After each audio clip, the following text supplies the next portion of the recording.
Today's episode of The Real Deal with Damian Adams is brought to you by the 3-Point Conversion.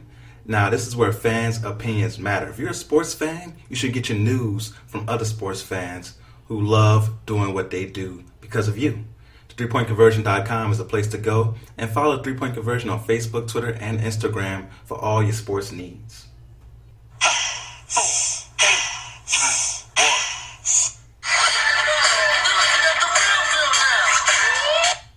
Thank you for listening to The Real Deal with Damian Adams. This is Real Sports Talk for the Real Sports Fan, and I definitely appreciate all you Real Sports fans who are listening right now. If you're listening on Apple Podcasts, thank you. Please go ahead and give us that 5-star rating at 1, 2, 3, 4, 5th. That 5-star rating and review will definitely be appreciated. If you're listening on Spreaker, on the 3-Point Conversion station, thank you. Please let us know what you think of the show, because the 3-Point Conversion is where the fans' opinions matter. So please let us know what you think of the show. If you think it's great, go ahead and holler to everybody you know and let them know how great the show is. If you think the show can improve, please come to me and say, I think you could do this better, I think you could do that better. But be constructive, because I am a gentle soul, all right? But I'm very excited about today's show, because today is the 2018 Real Deal NBA Awards. Now, you can't see it, but there's a big crowd here. It's a very festive event. We got Tiffany Haddish in the building. She ready. So you heard in the background. We got everybody here. Beyonce, she made us all sign non-disclosure agreements, so I can't really show her on TV, but she here too. You know what I'm saying? But you may hear her in the background or something. If you listen really carefully, you might hear her singing or something in the background. We got everybody here. LeBron, Victor Oladipo.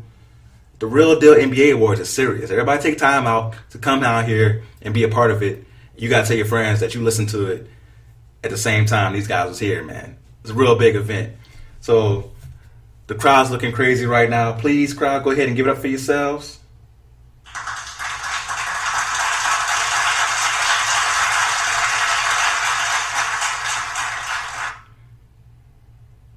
Told y'all, man. The crowd is into it. Celebrities in the building. Let's get into the 2018 Real Deal NBA Awards. Now, the first award I want to get into is the Bench Mob Award. Now, the Bench Mob Award, of course, is the equivalent of Sixth Man of the Year.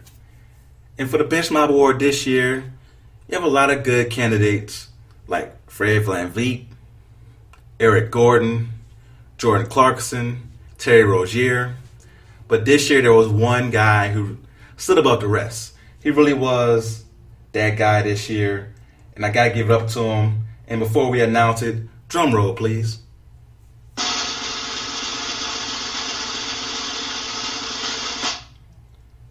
And the winner is Lou Williams. Give it up for him, y'all. Give it up.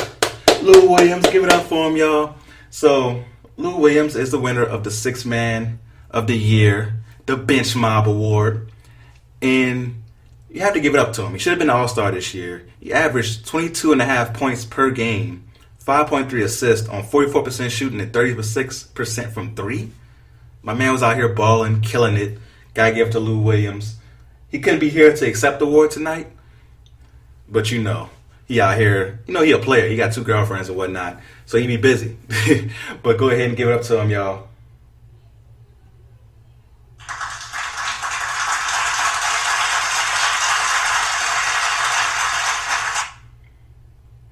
Crowd really getting into it, y'all. Y'all missing out. So for the next award, this award is called the Lockdown Award. This is the equivalent of Defensive Player of the Year. And this award was very tough this year. You had Anthony Davis, Rudy Gobert, Joel Embiid, and others as well. Giannis Antetokounmpo. Maybe you could throw Paul George in there. You had a lot of very good defenders in the league this year. So who is the Defensive Player of the Year, a.k.a. Lockdown Award winner? For this one, I have to go with a drum roll, please.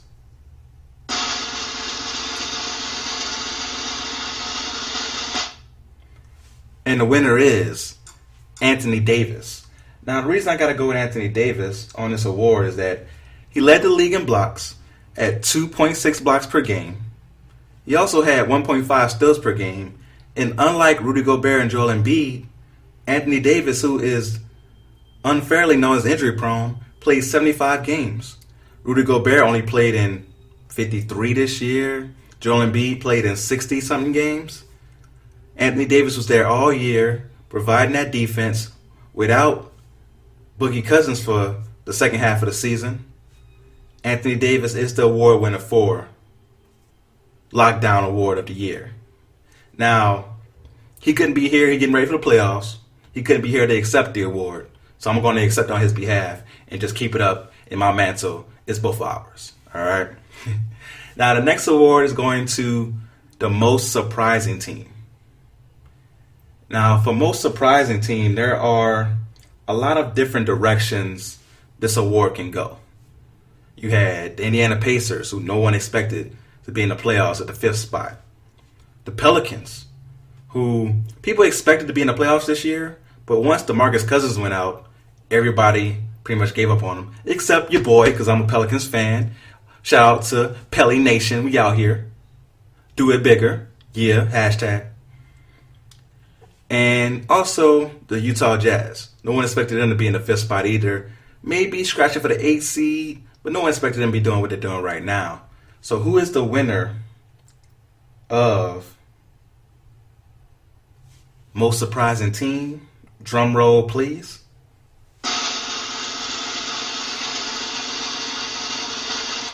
Dang, drummer, you're going on a little long right there. The winner is the Indiana Pacers. The Indiana Pacers this year, man. You think about Victor Oladipo, somebody who was thought of as part of the cast that wasn't enough to help Russell Westbrook when he was out there getting a triple-double and getting MVP last year. Turns out to be an all-star, maybe an all-NBA player this year. Leading the cast along with their young squad that they have. And a lot of people don't even know their roster, right? Miles Turner's pretty good. Victor Oladipo. But outside of that, Domantas Sabonis. Who do you really know in that team? And the fact that they don't have anybody who's really recognizable like that, and we're able to get the 5th seed in the Eastern Conference, and people legitimately think they can give Cleveland some trouble in the playoffs, you have to give them the award for most surprising team. Y'all go ahead and give it up for them, y'all.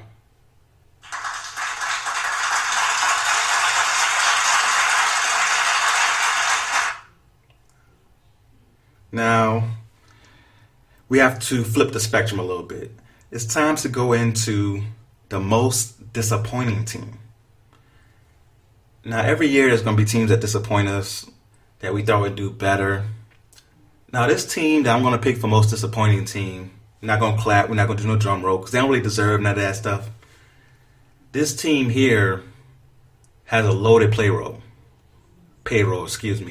And with a payroll like this, you'd think this team would be better.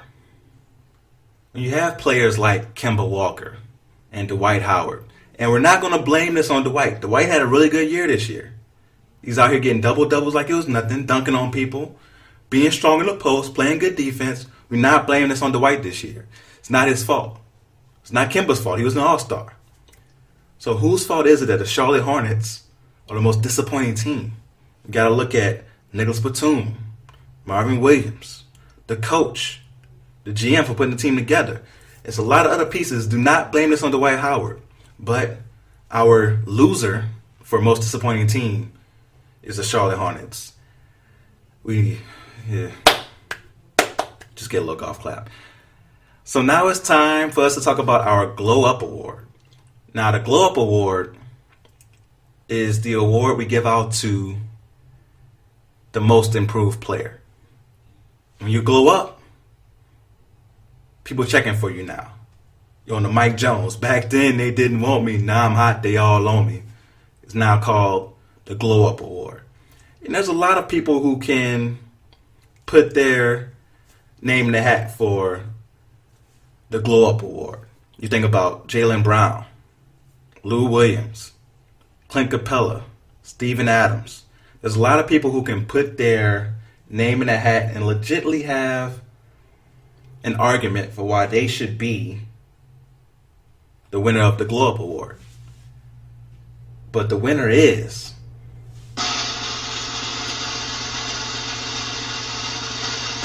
my drummer keep going on too long. Like, bruh, it's not your show. It's not your show. All right? But the winner is Victor Oladipo, y'all. Now, Victor Oladipo, last season, in the 2016-17 season when he was in OKC, averaged 16 points per game, 2.6 assists per game, 1.2 steals on 44% shooting and 36% from three. That's not a bad year for a shooting guard. You want your shooting guard to score. He scored a little bit. Didn't really distribute that much. Decent shooting percentage. That's not a bad year. But then he turns around this year and gets you 23 points per game, 4.3 assists per game, 2.4 steals per game, along with shooting 48% from the field. That's a major come up. 37% from three. This guy just absolutely killed it. So y'all got to give it up for Victor Oladipo, y'all.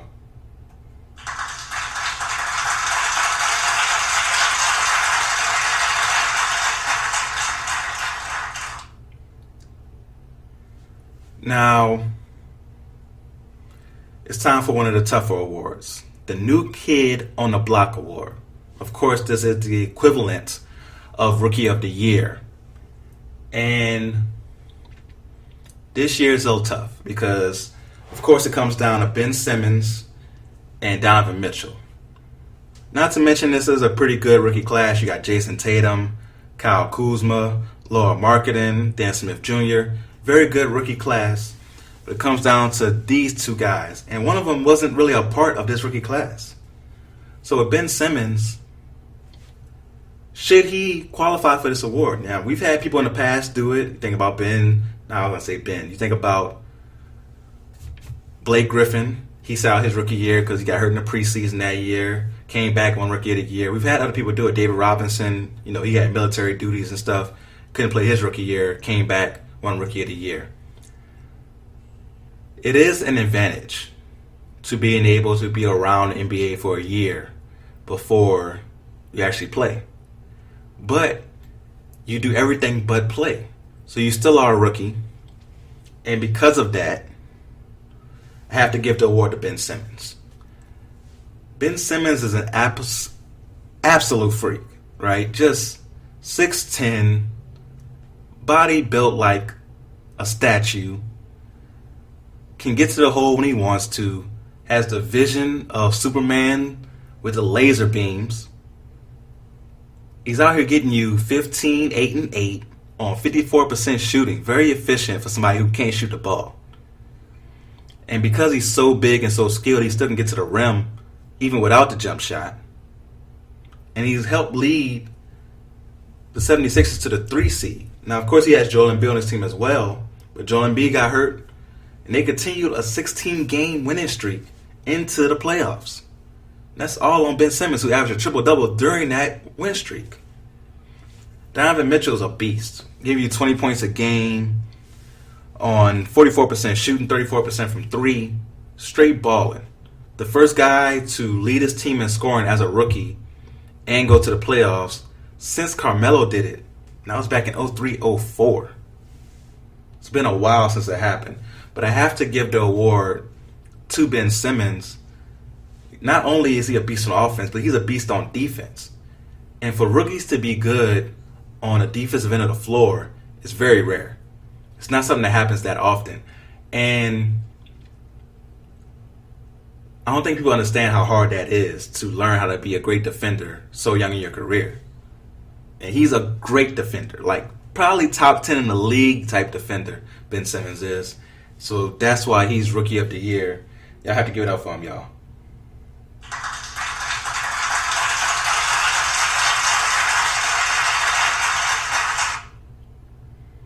Now, of course, Ben Simmons couldn't be here to accept the award. So I'm going to go ahead and I'm gonna put it up here. And these awards are crazy, y'all. Like, it's gold-plated, real deal awards. You know what I'm saying? Because I'm not cheap or nothing like that. Now, y'all can't see them because Beyonce made us sign the non-disclosure agreement.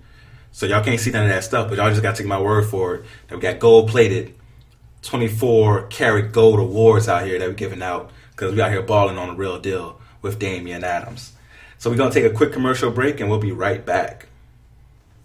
Today's episode of The Real Deal with Damian Adams is brought to you by Quip.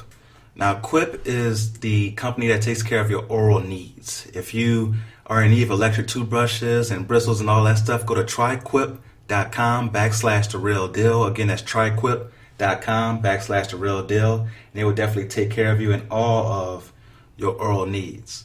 All right. Now, back to the awards show. It's time for our next award, which is MVP. Now, for most valuable player, what is it that you truly need to be that type of player, right? What is it that you truly need to be an MVP? You have to have great stats. You also have to make sure that your team is taken care of, everybody gets involved.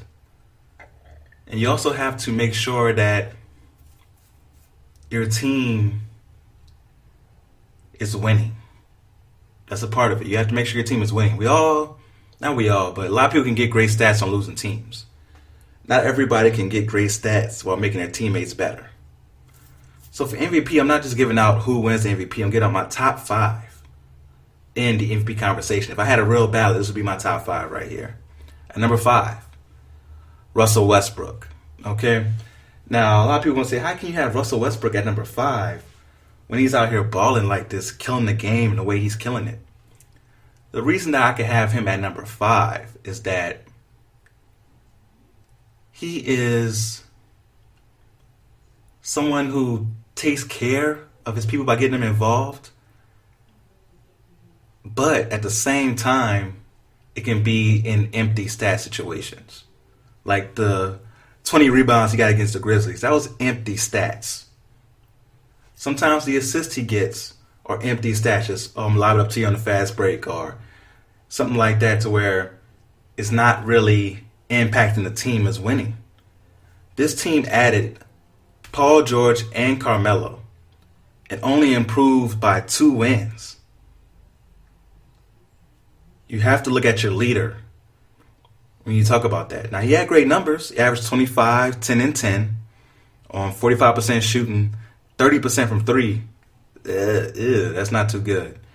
But Russell Westbrook is number 5 on my MVP ballot. Number 4, the Greek Freak, Giannis Antetokounmpo.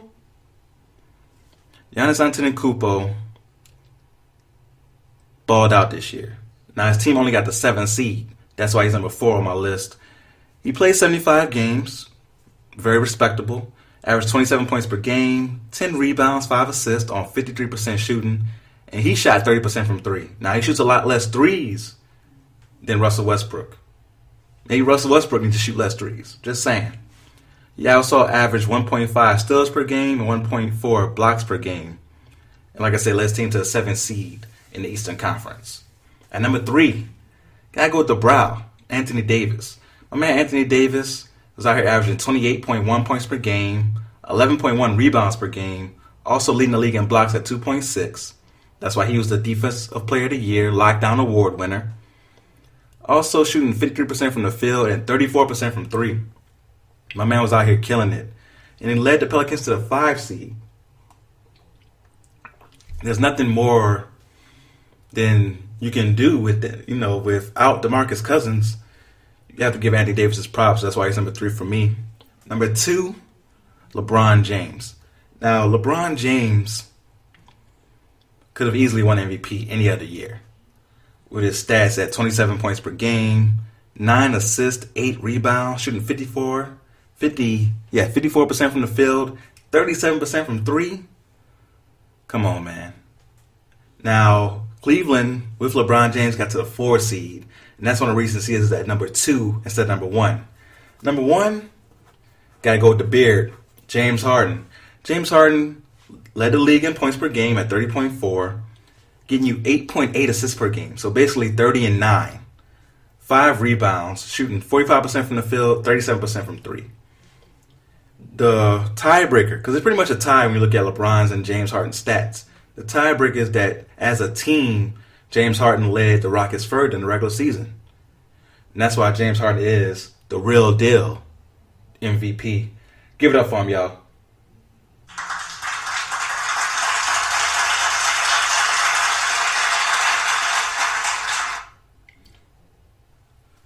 Now it's time for the all lockdown team. Now, of course, this will be considered all defensive first team. I'm not going to do second team. I'm just going to do one all lockdown team. So at the guard spots, you get 2 guards, 2 forwards, 1 center. At the guard spots, got Chris Paul, who is still out here balling, still out here killing it. Straight monster, doing what he does. You got to go ahead and give him his props. At the second guard spot, Jrue Holiday. Now, I struggle with this one. I'm a Pelicans fan. I didn't want to be biased. But Jrue Holiday, when you watch them play, is locking people up on defense. He got great hands, always stripping the ball out, getting steals. You might have seen the highlights against Kevin Durant when they played Golden State the other day. And he's out here stripping Kevin Durant of the ball. Him and Rondo. And when you watch him, it's not just on the ball, it's off the ball. Sometimes you'll have a guard try to give the ball to the big man and come back and get it. Jrue Holiday doesn't even let the guard come back to the ball because he's defending so well. So I had to give Jrue Holiday that love. At the forward spots, at Giannis Antetokounmpo and Anthony Davis. 2 great defenders, 2 guys who are in the running for Defensive Player of the Year. Just 2 long, freakish athletes who make it hard for anybody to score. Got to have them on an all-lockdown team. And also Rudy Gobert at center. You think about that lineup. Chris Paul, Jrue Holiday, Giannis Antetokounmpo, Anthony Davis, and Rudy Gobert. How are you scoring? How are you scoring? You can't. And that's why that's the all-lockdown team. Go ahead and give it up for them, y'all.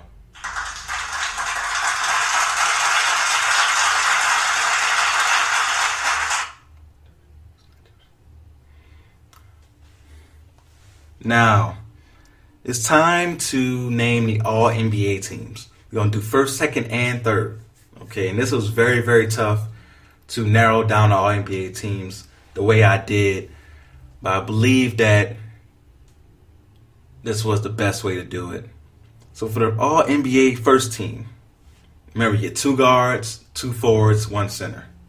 For my 2 guards, of course I got to go James Harden. He's MVP, automatic first team slot right there. For the second guard, this was very tough, but I went with Russell Westbrook.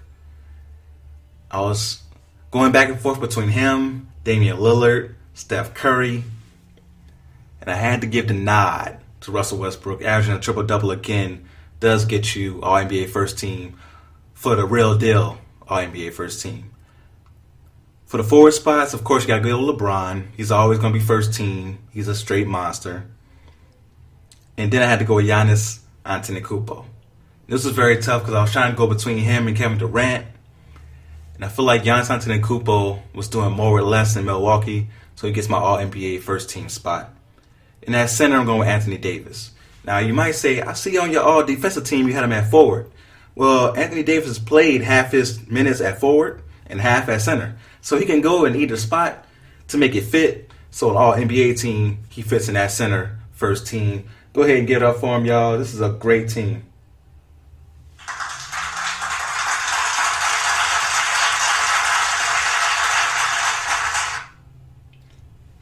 Now it's time for the All-NBA second team. This is where it really got rough. It really got rough and tough in there, and it was difficult.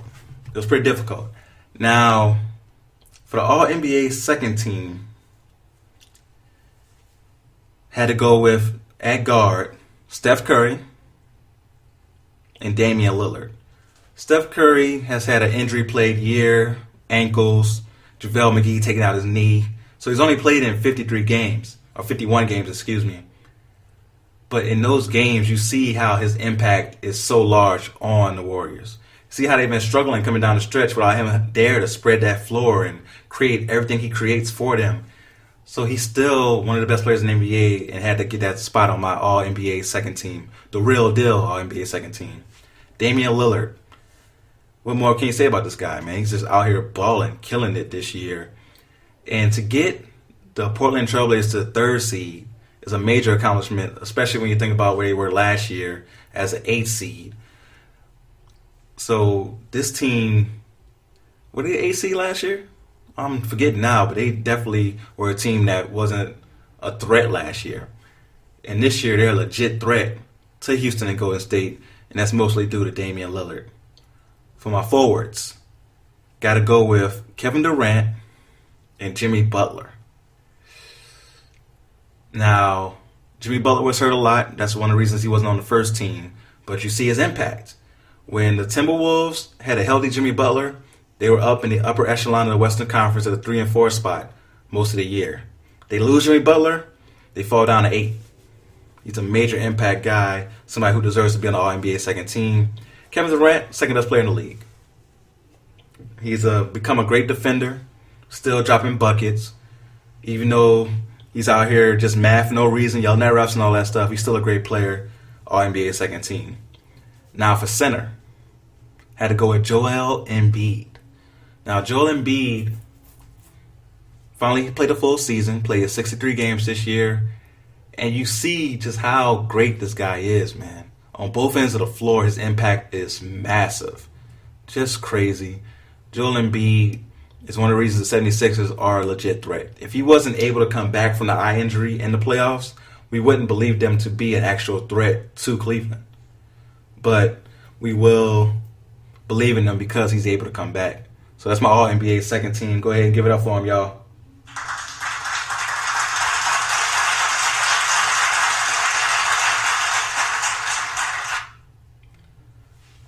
Now it's time for the real deal third team. Now, this team was tough. Really, really tough because there's so many players in the league today who could be considered top 15, right? And with this team, I left some guys out that I felt kind of rough about, but here's the squad. At the guards, got DeMar DeRozan, all right, and Kyrie Irving. I felt bad leaving Victor Oladipo off the... I felt bad about it, but Victor Oladipo definitely deserves to be honorable mention if he's not on the teams. At the forward spots. Now, one of these forwards is a point guard, but 6'10". So I could put him in the forward spots just for making the team, all right? Ben Simmons, absolute beast, rookie of the year. LaMarcus Aldridge, I don't think he's getting enough love this year. He should be All-NBA third team. When you think about how much of an impact he's had on this squad, it's unbelievable when you think about it. Got to give LaMarcus Aldridge his credit. And for the third center, this was tough as well, but I had to give it to the Joker, Nikola Jokic. This guy is an absolute beast, can score, probably the best passing big man in the league. He's the reason Denver even had a chance to make the playoffs. And he balled out in that game as well, where they went to overtime and lost to Timberwolves, man. So give it up for the All-NBA Real Deal third team.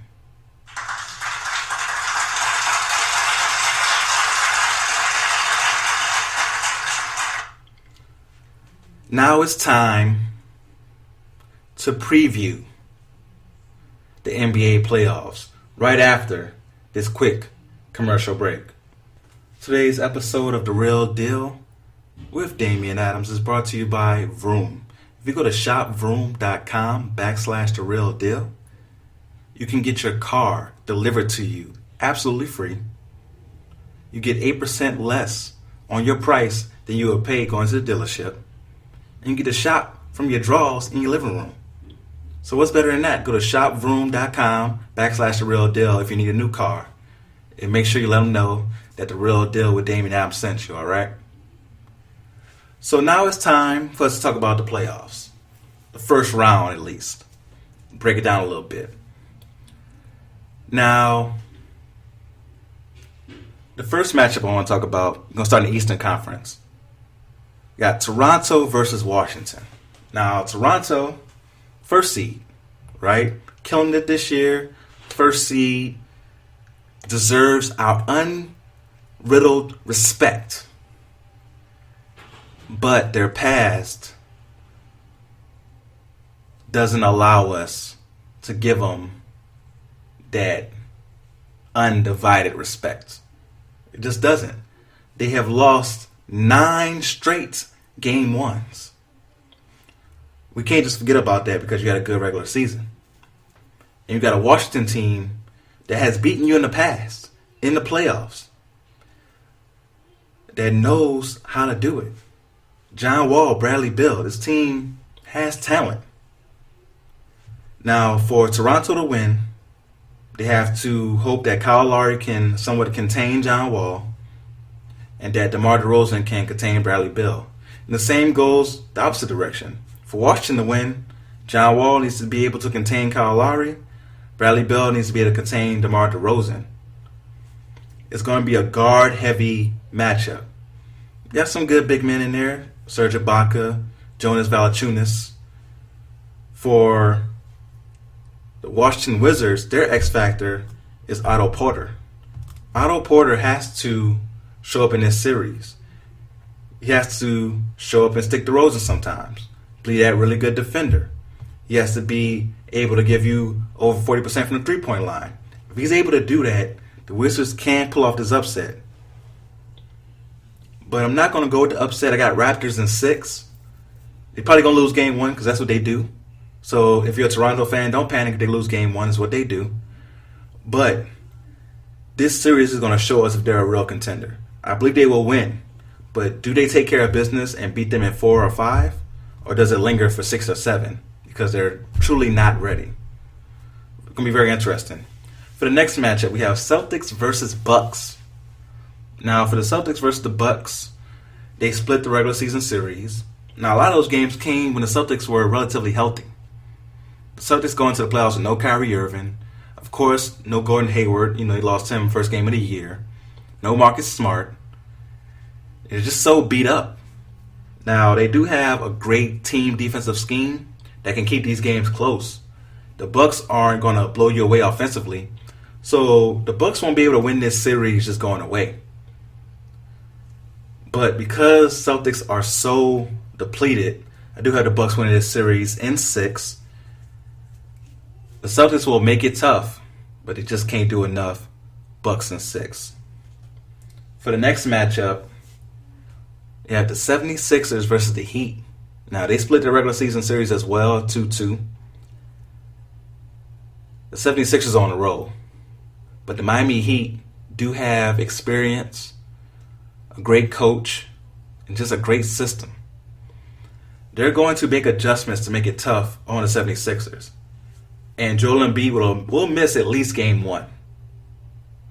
Hopefully he can come back right after that.